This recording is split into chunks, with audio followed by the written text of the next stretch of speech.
سورۃ کہف کی تفسیر چل رہی ہے، اس درمیان میں اللہ تعالیٰ نے دو آدمیوں کی مثال بیان فرمائی، ان کا واقعہ بیان فرمایا۔ ایک جو ہے مومن ہے، اللہ کی عبادت کرنے والا، بندگی کرنے والا، اور دوسرا جو ہے وہ کافر ہے، مشرک ہے، شرک کرنے والا۔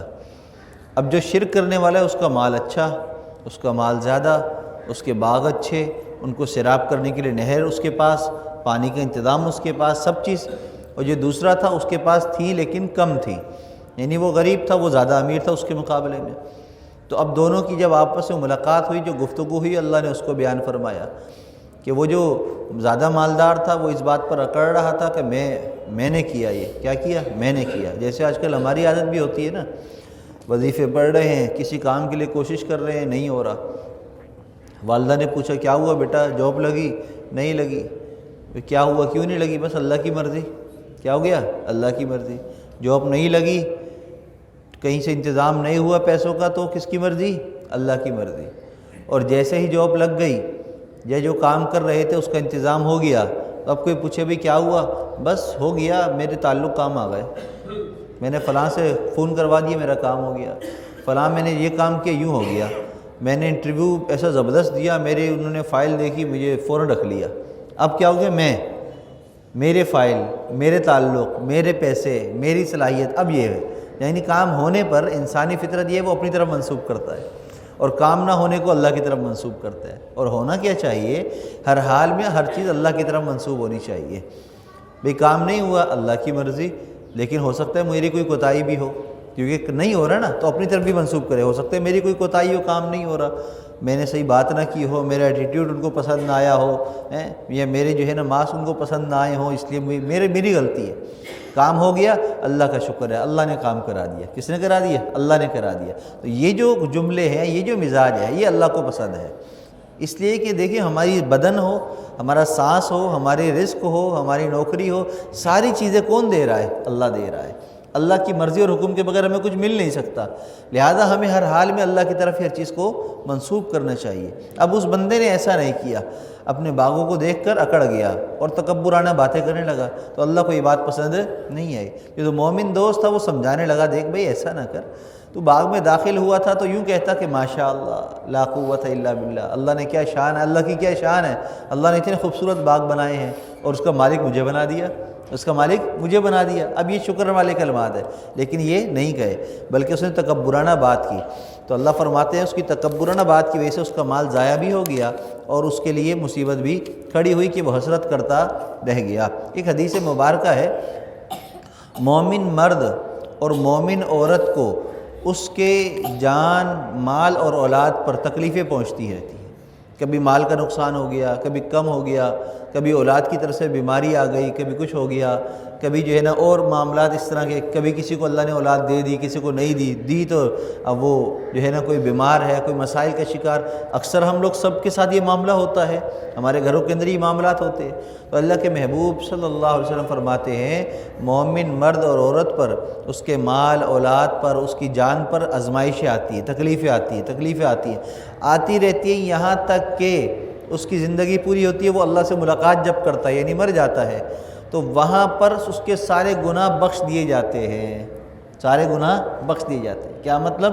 اس کا مفہوم یہ نکلا کہ آزمائش آنا جو ہے گناہوں کی بخشش کا سبب ہے، آزمائش آنا گناہوں کی بخشش کا سبب ہے، بیماریاں آنا گناہوں کو بخشوا دیتی ہیں، تکلیفیں آنا گناہوں کو بخشوا دیتی ہے، اس لیے کہ اس وقت انسان مظلوم ہو جاتا ہے، اور مظلوم کے ساتھ اللہ کی مدد ہوتی ہے، اور جو صاحب ایمان ہوتا ہے، مظلوم ہوتا ہے، تو ایسے موقع پر اللہ کی طرف رجوع کرتا ہے، اور جیسے ہی مظلوم بندہ اللہ کی طرف رجوع کرتا ہے، اللہ اس کے ساتھ آسانیاں فرما دیتے ہیں، اس کے سارے گناہ معاف ہو جاتے ہیں، اس کی مشکلات دور ہو جاتی ہیں۔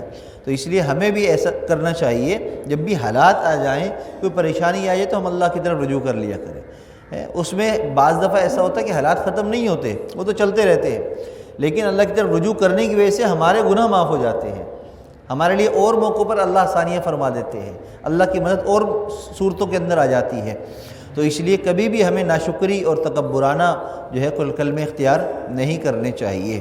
فعسى ربی ان یؤتینی خیرا من جنتی کا تنبیہ کر رہا ہے وہ دوست کہ یہ بھی تو ہو سکتا ہے کہ اللہ تجھ سے زیادہ اچھا مال مجھے دے دے، آج تو میرے سامنے کر رہا ہے کہ میرا کم تیرا زیادہ، کل کو یہ بھی تو ہو سکتا ہے تیرا کچھ بھی نہ ہو میرا سب کچھ ہو، میرا ایسے ہی باقی رہے تیرا ختم ہو جائے، یہ بھی تو ممکن ہے۔ جب یہ بات ممکن ہے تو پھر ایسی بڑی بات نہیں کرنی چاہیے۔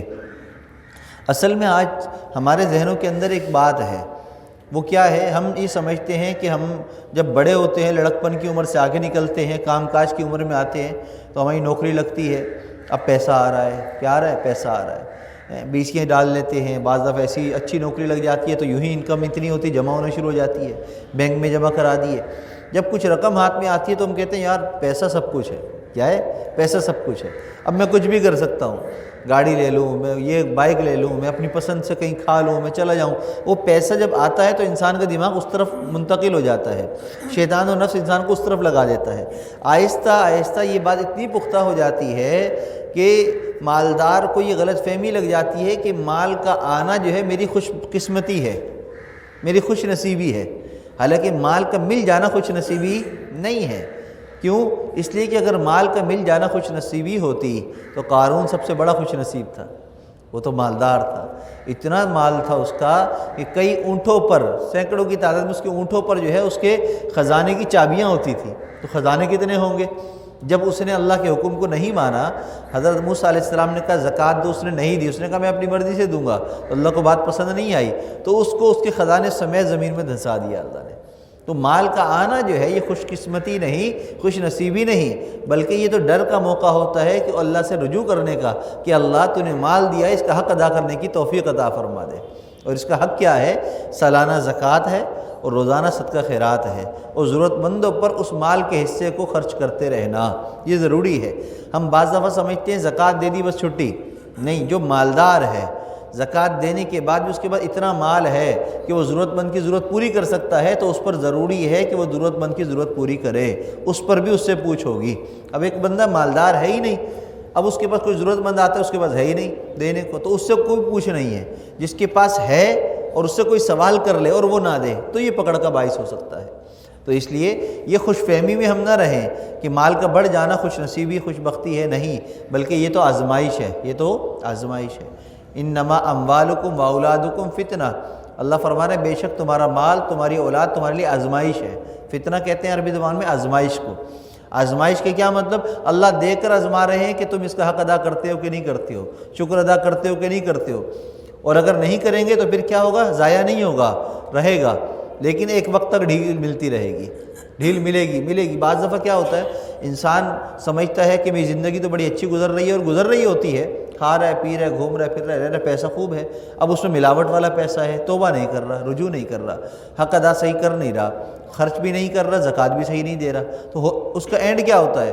جب وہ ایسی عمر کو پہنچتا ہے کہ جب اس کی آمدن کم ہو جاتی ہے اور اب اس کے بچے بڑے ہو جاتے ہیں، تو کیا ہوتا ہے؟ اب اس کے بچے اس کے مال کو ضائع کرنے لگتے ہیں، اب وہ کچھ کر بھی نہیں سکتا۔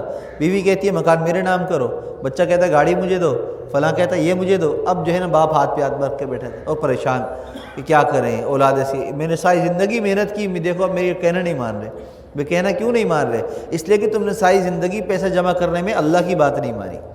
جب اللہ کی نہیں مانی تو اب جب تمہیں وقت آیا ہے تو اب تمہاری کوئی نہیں مانے گا، تمہاری کوئی نہیں مانے گا، تو اس وقت میں پریشان ہوگا، تو اس وقت کی پریشانی کا کوئی فائدہ نہیں ہے، حسرت ہے، جیسے اس بندے نے کی اور کیا کہا، کاش کہ ایسا ہوتا کہ میں جو ہے یہ نہ کرتا، میں یوں نہ کرتا، میں شرک نہ کرتا، میں ناشکری والی بات نہ کرتا۔ اب یہ حسرت کر رہا ہے، حسرت کا کوئی فائدہ نہیں ہے۔ دیکھیے دو باتیں ہیں، ایک ہے ہماری ضرورت اور ایک ہے ہمارا مقصد۔ اب ہمارا مقصد کیا ہے؟ اللہ نے ہمیں کیوں پیدا کیا ہے؟ وما خلقت الجن والانس الا لیعبدون، اللہ نے ہم سب کو اپنی عبادت کے لیے پیدا کیا، انسانوں کو، جنات کو، یہ ہمارا مقصد ہے۔ یہ کیا ہے؟ مقصد ہے۔ اور دوسری ہے ہماری ضرورت، کھانا پینا، روٹی مکان، شادی بیاہ، یہ ہماری ضرورت ہے۔ بتائیے اللہ کے محبوب صلی اللہ علیہ وسلم فرمانے سمجھدار ہے وہ شخص، سمجھدار ہے وہ شخص جو مقصد کو مقدم رکھے اپنی ضرورت پر، کہ جب ضرورت اور مقصد سامنے آ جائیں تو مقصد میں لگ جائے، ضرورت کو چھوڑ دے۔ سمجھ میں آئی بات؟ کیا مطلب؟ ادھر نوکری مل رہی ہے لیکن نوکری حلال کی نہیں ہے، ادھر کام ہو رہا ہے، شادی کے لیے بہت اچھا رشتہ ہے، لیکن جہاں رشتہ ہو رہا ہے وہاں پر غیر شرعی ماحول ہے، وہاں پر جو ہے نماز کا ماحول نہیں ہے، وہاں پر پردے کا ماحول نہیں ہے، اور ہم کوشش کریں اپنے گھر میں ایسی دیندار گھرانے میں ہمارے بیٹی کا رشتہ ہو جائے، بیٹے کا ہو جائے، لیکن جیسے ہی رشتہ کوئی اچھے گھرانے کا آیا، پیسے والے کا، ہماری نیت بدل گئی، ہم مقصد سے ہٹ گئے، ضرورت کے پیچھے بھاگ پڑے۔ کیا ضرورت ہے کہ بیٹی جائے گی تو کروڑ پتی بن جائے گی، لاکھ پتی بن جائے گی، گھر کی مالکہ بن جائے گی، اب یہ ضرورت ہے، ہماری مکان ضرورت ہے، پیسہ ضرورت ہے، اس ضرورت کے پیچھے بھاگ پڑے، مقصد کو چھوڑ دیا۔ مقصد کیا تھا؟ دیندار گھرانہ، نمازی گھرانہ، بچی بھی ہماری نمازی بنتی، اس کے آگے نسل بھی نیک بنتی، ہم بہو لا رہے ہیں تو وہ بھی نیک ہوتی ہے۔ اب یہ ہماری ضرورت مقصد تھا، لیکن ہم نے مقصد کو چھوڑا۔ تو زندگی کے ہر لمحے پر ایسا ہوتا ہے، مقصد اور ضرورت آمنے سامنے آ جاتی ہے۔ اب ہمیں کیا کرنا ہے؟ سمجھدار بننا ہے۔ سمجھدار کون ہے؟ جو مقصد کو مقدم رکھ کے ضرورت کو پیچھے کر دے۔ ہاں، ضرورت اور مقصد ساتھ ساتھ چل رہے ہیں، بہت ہی اچھا کہ ضرورت بھی پوری ہو رہی ہے، مقصد بھی پورا ہو رہا ہے، مال بھی آ رہا ہے، نمازیں بھی چل رہی ہیں، زکوٰۃ بھی چل رہی ہے، خرچ بھی ہو رہا ہے، سب کچھ ہو رہا ہے، دینداری بھی چل رہی ہے، ادھر دنیا کا مال بھی آ رہا ہے، کوئی بات نہیں، ضرورت بھی پوری ہو رہی ہے اچھے طریقے سے، اللہ تیرا شکر ہے، اور اللہ تو نے اپنے مقصد کے لیے قبول کیا، اللہ تیرا شکر ہے، اس پر بھی ہم لگے رہے۔ لیکن جیسے ہی ہم اپنے مقصد کو چھوڑتے ہیں تو نقصان کیا ہوتا ہے وہ بھی میں آپ کو بتا دوں، بس بات مختصر ہے، ایک دو مثالیں سن لیجئے پھر بات ختم کرتے ہیں۔ دیکھیے، سیور ہے نا، ایک سیور لائٹ ہے، آپ لے کر آئے گھر میں، لگانی ہے آپ نے سیور لا کر ٹیبل پر رکھ دیا۔ اب اس کو جو ہے چھوٹا بچہ جس کو پتہ نہیں ہے کہ یہ کیا ہے، وہ اس کو اٹھاتا ہے اور نیچے گراتا ہے تو کیا ہوگا؟ ٹوٹ جائے گا۔ تو آپ کیا کرتے ہیں؟ جو سمجھدار گھر میں ہے، اپنی اہلیہ ہے یا کوئی بڑا ہے تو اس کو کہتے ہیں دیکھو اس کو نقصان، بچہ توڑ نہ دے۔ اور اگر آپ رکھ کر گئے، واپس آئے کمرے میں اور آپ نے دیکھا وہ چھوٹا بچہ، اس کے ہاتھ میں سیور ہے، اس کے ہاتھ سے چھوٹ رہا تھا، آپ نے فوراً پکڑا، بچ گیا ٹوٹنے سے، تو آپ کیا کریں گے؟ بچے کو تو کچھ نہیں کہیں گے، بڑے کو ڈانٹیں گے، کیا ہو گیا؟ ابھی تو بولا تھا یہ دیکھو بچہ چھیڑ نہ دے، گرانے دے، ابھی یہ گراتا ٹوٹ جاتا، اتنا سیور لے کر آئے ہوں لگانے کے لیے، تم ابھی توڑوا، نقصان ہو جاتا۔ تو اس سیور کا مقصد کیا ہے؟ روشنی۔ کیا مقصد ہے؟ روشنی۔ تو ابھی تک ہمیں اس کا مقصد سامنے ہے کہ اس سے ہمیں روشنی ملے گی، ہم اس کو لگائیں گے تو ہمارا کمرہ روشن ہو جائے گا، تو ہم اس مقصد کی وجہ سے اس کی حفاظت کر رہے ہیں، اس بچے سے بھی بچا رہے ہیں اور بڑوں کو نصیحت کر رہے ہیں یہ ٹوٹنا نہ پائے۔ لیکن اتفاق ایسا ہوا، آپ نے لگایا کمرے میں، جیسے ہی لگا کر اس کو آن کیا، شارٹ ہوا اور وہ ٹھس ہو گیا، فیوز ہو گیا۔ اب بتائیے اب کیا کریں گے؟ اتنی محنت سے لائے، اس کو بچایا، لیکن لگاتے ہی فیوز ہو گیا۔ اب وہ آپ اس کو اتار کر بچے کو نہیں دیں گے، بلکہ اٹھا کر کچرے کے ڈبے میں ڈال دیں گے۔ کیوں؟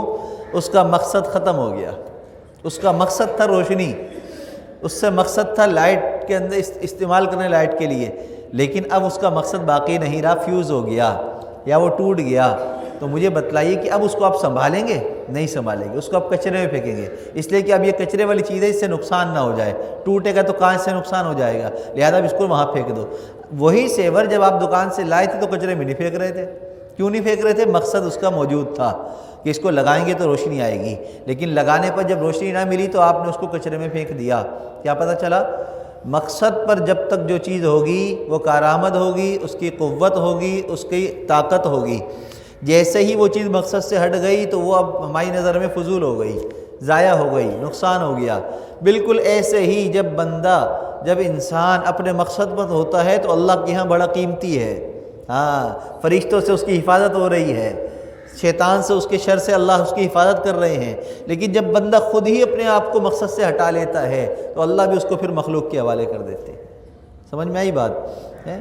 اصل بات یہ ہے کہ ہم مقصد پر آ جائیں، مقصد پر آ جائیں گے تو اللہ کی حفاظت میں آ جائیں گے، فرشتوں کی حفاظت میں آ جائیں گے، ہم کارآمد اور قیمتی بنے رہیں گے۔ لیکن جیسے ہی مقصد سے ہٹیں گے تو اللہ کی ہماری کوئی قیمت باقی نہیں رہے گی۔ یہی وجہ ہے نبی کریم صلی اللہ علیہ وسلم نے فرمایا، دنیا کے تمام مال و متاع اور ساری ساتوں آسمان ساتوں زمین کے درمیان جو کچھ ہے، اس کی قدر و قیمت اللہ کے ایک مکھی کے پر کے برابر بھی نہیں ہے، ایک مچھر کے برابر بھی نہیں ہے۔ تو اس لیے اے ایمان والو، تم پریشان نہ ہوا کرو دنیا نہ ملنے کی وجہ سے، اس لیے کہ یہ مقصد ہی نہیں ہے ہمارا مقصد تو اللہ کی بندگی ہے، اللہ کو راضی کرنا ہے۔ ہم مقصد پر آ جائیں، اللہ پھر ہمیں مال ویسے ہی دیں گے جیسے صحابہ کرام کو فتوحات عطا فرمائیں۔ صحابہ کرام پر آزمائشیں آئیں، اللہ کی وہ جمے رہے، استقامت انہوں نے دکھائی، اللہ نے پھر ایسی فتوحات کے دروازے کھولے کہ حضرت عمر فاروق رضی اللہ عنہ کے دور میں وہ صحابی جو فاقے سے رہا کرتے تھے ان کے پاس بھی مال آ گیا، اور ایسا مال کہ ان کے پاس مال ہی مال، اب خرچ کر رہے ہیں ختم ہی نہیں ہو رہا، اور خوف زدہ ہو رہے ہیں کہیں ایسا تو نہیں ہے۔ حضرت عمر فاروق رضی اللہ عنہ فرماتے ہیں مجھے ڈر ہے اس بات کا کہیں ایسا تو نہیں کہ اللہ نے ہماری ساری تکلیفوں کا بدلہ دنیا میں ہی دے دیا مال کی صورت میں، آخرت میں کچھ بھی نہ ملے۔ ڈرتے تھے اس بات پر، اور ہم مال کے آنے پر خوش ہوتے ہیں۔ نوکری ہم چاہ رہے تھے 50,000 کی، مل گئی ہمیں 60,000 کی، 1 لاکھ کی، تو دماغ ہی اوپر چلا جاتا ہے، یار میں تو اتنا قیمتی تھا، میں خواہ 50,000 مانگ رہا تھا۔ تو آج ہمارا یہ حال ہے، یعنی مال کے بڑھنے پر ہم آپے سے باہر ہو جاتے ہیں، خوشی کے اندر آ جاتے ہیں، اور صحابہ کرام مال کے بڑھ جانے پر ڈرتے تھے کہیں ایسا تو نہیں یہ آزمائش ہو ہم پر اور ہم جو ہے بے مقصد اس کے اندر لگ گئے اور ہماری زندگی کہیں سے کہیں پہنچ جائے۔ تو بے مقصد زندگی اللہ کو پسند نہیں ہے، زندگی کا مقصد بنائیے۔ دیکھیے نماز پڑھنا مقصد ہے، درس قرآن میں شریک ہونا مقصد ہے، نیک کام میں آگے بڑھنا مقصد ہے، اللہ کے راستے میں مال خرچ کرنا مقصد ہے، لوگوں کو دین کی دعوت دینا مقصد ہے، جہاد فی سبیل اللہ مقصد ہے، مدارس مساجد قائم کرنا مقصد ہے، ان کو آباد کرنا مقصد ہے، نیکی کے راستے پر لوگوں کو لے کر آنا یہ مقصد ہے۔ اصل مقصد یہ ہے، اگر اس مقصد کو آج ہم سمجھ جائیں تو پھر اس کے مقابلے میں رکاوٹ کیا آئے گی؟ نماز کا وقت ہے ادھر کوئی کام نکل آیا، درس کا وقت ہے گھر میں مصروفیت نکل آئی، ادھر جو ہے نا کسی کی مدد کے لیے نکل رہے ہیں، گھر کے اندر پریشانی کھڑی ہو گئی، کوئی اور بلا وجہ کی، بس ایسے ہی گھومنے جانا تھا، شاپنگ کے لیے جانا تھا، فلاں جگہ جانا تھا، یہ کام میں آ گئے۔ اب ان کاموں کی وجہ سے ہم مقصد کو چھوڑ دیتے ہیں، درس بھی چھوڑ دیا، نماز بھی چھوڑ دی، اللہ کے کام بھی چھوڑ دیے۔ ادھر جو ہے ہم نے نیت کی کہ ہم نے اللہ کے راستے میں اتنا اتنا مال خرچ کرنا ہے، یہ مقصد ہے خرچ کرنا اللہ کے راستے میں، لیکن کیا ہوا جب ہم خرچ کرنے کا ارادہ کر لیا تو اچانک گھر میں کوئی ایسی ضرورت پیش آ گئی جس میں مال خرچ کرنے کی ضرورت تھی، تو شیطان نفس ہمیں کہہ رہا ہے کہ پہلے اپنا کام نکال لے بعد میں خرچ کر دینا، مقصد سے ہٹا رہا ہے۔ کیا کر رہا ہے؟ مقصد سے ہٹا رہا ہے، بھائی وہ کام بھی کریں یہ کام بھی کریں، کم ہو جائے گا کوئی بات نہیں، اللہ اور دے دے گا، اللہ وہ تو ضرورت ہے میری، تو ضرورت کو اگر میں ابھی وقتی طور پر پورا نہ کروں تو کوئی مسئلہ نہیں ہے، لیکن مقصد کو اگر پورا نہیں کروں گا تو میرے مال میں کمی آئے گی، اس لیے کہ میرا مال میری ضرورت میں خرچ ہونے سے بڑھے گا نہیں بلکہ مقصد میں خرچ ہونے سے بڑھے گا۔ ضرورت میں خرچ ہوگا تو میری ضرورت پوری ہو جائے گی، مال کم ہو جائے گا، لیکن اللہ کے راستے میں لوگوں کی مدد میں خرچ ہوگا، دین کے لیے خرچ ہوگا تو اللہ تعالیٰ ایک کے بدلے 10 گنا عطا فرمائیں گے، 700 گنا عطا فرمائیں گے، ہر ایک کی نیت کے مطابق۔ یضاعف لمن یشاء، اللہ جس کو چاہیں گے اتنا بڑھا کر عطا فرمائیں گے، نیت کے مطابق، اخلاص کے مطابق۔ صحابہ کرام کے بے شمار واقعات کہ جو ہے وہ مقصد کے اندر اپنی زندگی کو لگایا تو اللہ نے ان کی مدد بھی فرمائی اور ان کے لیے آسانی بھی فرما دی۔ اب مقصد میں اور جو ہے ضرورت میں فرق کیا ہے، اور صحابہ کرام رضوان اللہ علیہم اجمعین کس طریقے سے ضرورت کو چھوڑ کر مقصد میں لگا کرتے تھے، زندگی رہی تو انشاءاللہ آئندہ درس میں بیان کیا جائے گا۔ اللہ ہم سب کو قرآن کی سمجھ اور صحیح عمل کی توفیق عطا فرمائے۔ سبحان